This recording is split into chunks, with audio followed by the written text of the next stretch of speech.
Welcome to my YouTube channel Read Zone. आज हम शमशेर बहादुर सिंह, जो कि प्रयोगवादी कवि हैं और प्रगतिशील चेतना के कवि माने जाते हैं और जिन्हें कवियों का कवि कहा जाता है, उनकी एक कविता मेरे समय को, इसकी व्याख्या करेंगे।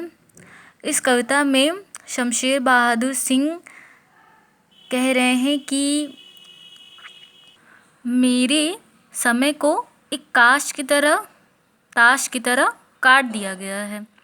इसमें जो ताश की तरह काटने की बात कही गई है, उससे ये आशय लगाएं कि जो न्याय संगत ढंग से होना चाहिए उसे होने ना दिया जाए।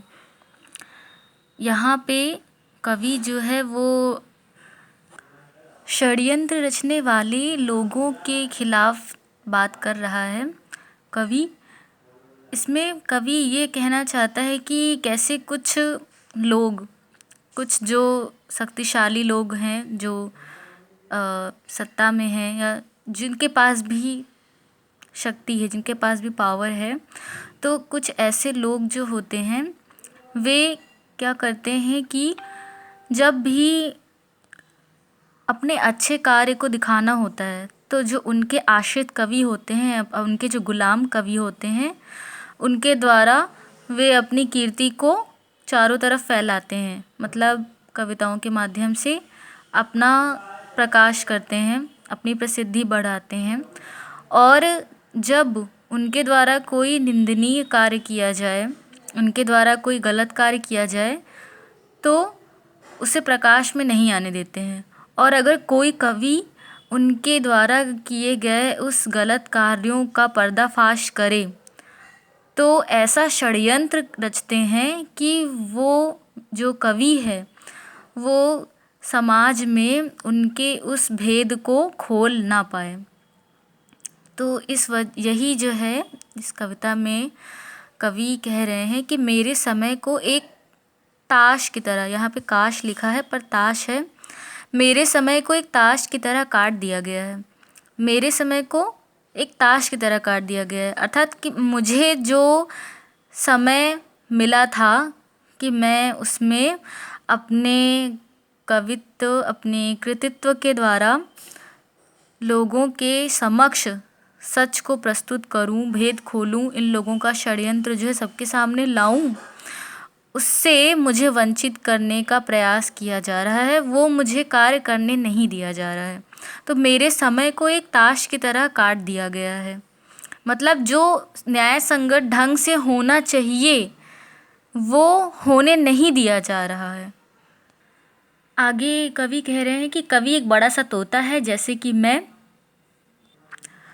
जिसे उसके संरक्षक पालते हैं, कई होते हैं वो।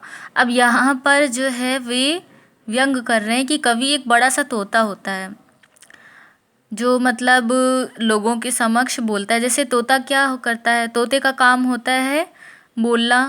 वो जब उसे जो भी रटा दिया जाता है वो वही बोलता है। ये तोते की विशेषता है कि उसे जो भी रटा दिया जाएगा, जो भी उसे सिखा दिया जाता है तोते को, वो वही रटता है, वो वही बोलने लगता है। तो यहाँ पे इस वजह से कवि जो शमशेर बहादुर सिंह है वो कह रहे हैं कि कवि एक बड़ा सा तोता है। कवि जो है आज के समय में क्या है, जो कवि हैं वो गुलाम हैं, कुछ शक्तिशाली लोगों के हाथ का बिका हुआ गुलाम है जो कवि है। तो वो जो कवि है वो एक बड़ा सा तोता है। तो वो जो कवि है वो तोते की तरह केवल वही बोलता है जो उससे बोलने को कहा जाता है। वो वही कविताएं रचता है जो उससे रचने के लिए कहा जाता है।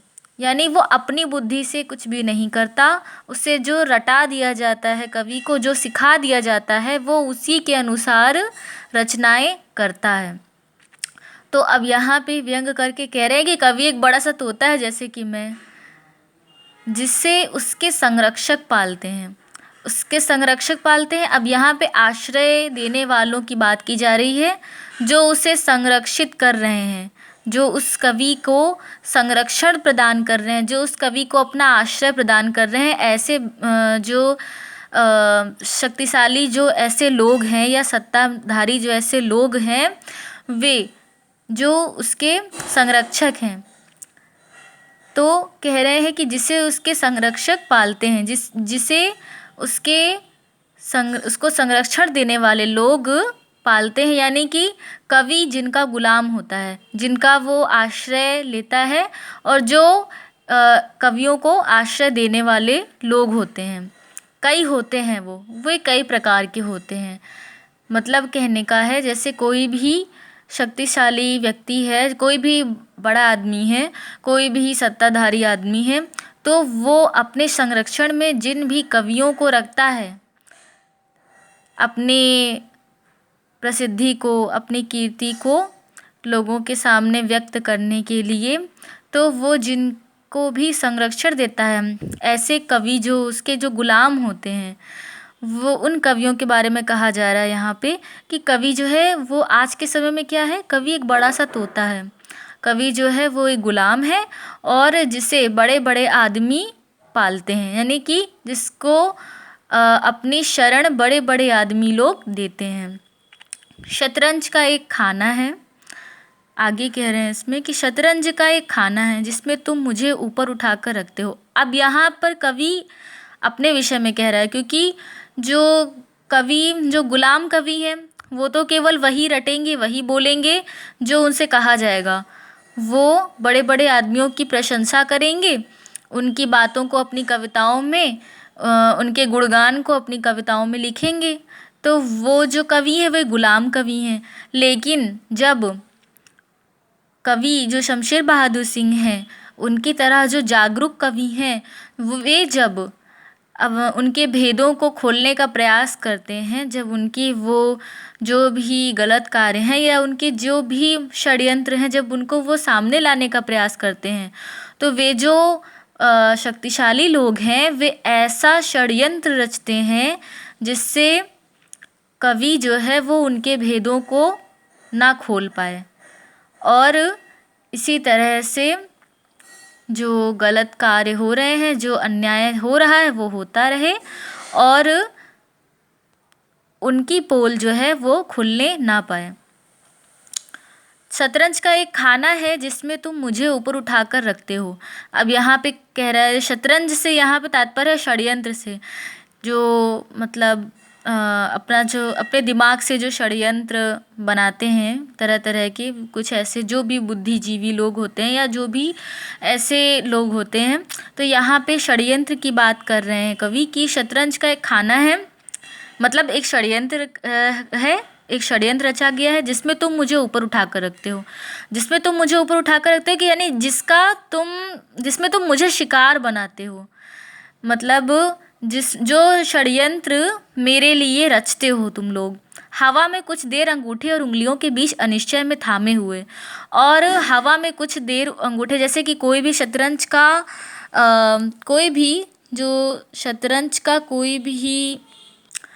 जो शतरंज के मोहरे होते हैं, जिनको मतलब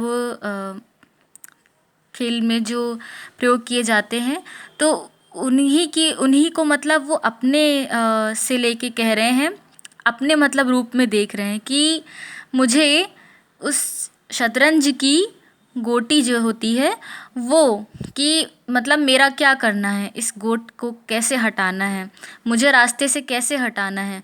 तो मेरे लिए जो षड्यंत्र रचे जाते हैं, तो उसी के विषय में कह रहे हैं कि हवा में कुछ देर अंगूठे और उंगलियों के बीच अनिश्चय में थामे हुए, क्योंकि मुझे ही रास्ते से हटाना है, षड्यंत्र मेरे ही लिए रचे गए हैं, तो इस वजह से अनिश्चय में थामे हुए अपने अंगूठे और उंगलियों के बीच में हवा में मुझे लटकाए रहते हैं। यानी कि मेरे लिए कैसे ऐसा षड्यंत्र रचा जाए कि मैं कोई भी कविता उनके खिलाफ ना रच सकूं, ऐसा कौन सा षड्यंत्र रचा जाए, इसकी वो प्लानिंग करते हैं, इसकी वो जो है तैयारी करते हैं।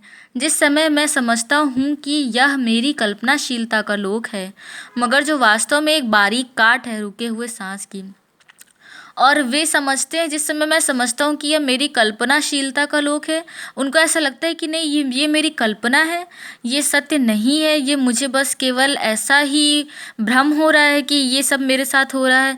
तो जिस समय मैं समझता हूँ कि यह मेरी कल्पनाशीलता का लोक है, मगर जो वास्तव में एक बारीक काठ, लेकिन वास्तव में वो बारीक काठ है, वो मुझे रास्ते से अलग कर देना चाहते हैं, वो मुझे काट के अलग कर देना चाहते हैं। तो मगर जो वास्तव में एक बारीक काट है, रुके हुए सांस की, रुके हुए सांस की, रुके हुए श्वासों की, रुके हुए धड़कन की, जो है वो एक बारीक काट है।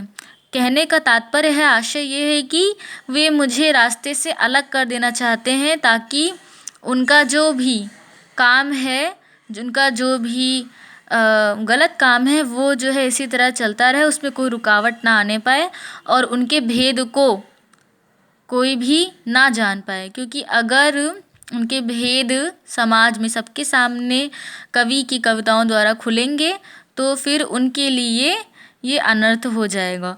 तो इस वजह से वे ऐसा सोचते हैं, ऐसा चाहते हैं कि ये अन्याय जो है वो किसी के भी सामने ना, मतलब किसी के भी सामने ना आने पाए। और कवि जबकि चाहते हैं कि अपनी कविताओं के माध्यम से जो न्याय संगत है वो होना चाहिए। तो यही इस कविता का कथ्य है। आशा करते हैं कि आपको वीडियो समझ में आई होगी। वीडियो को देखने के लिए आप सभी का धन्यवाद।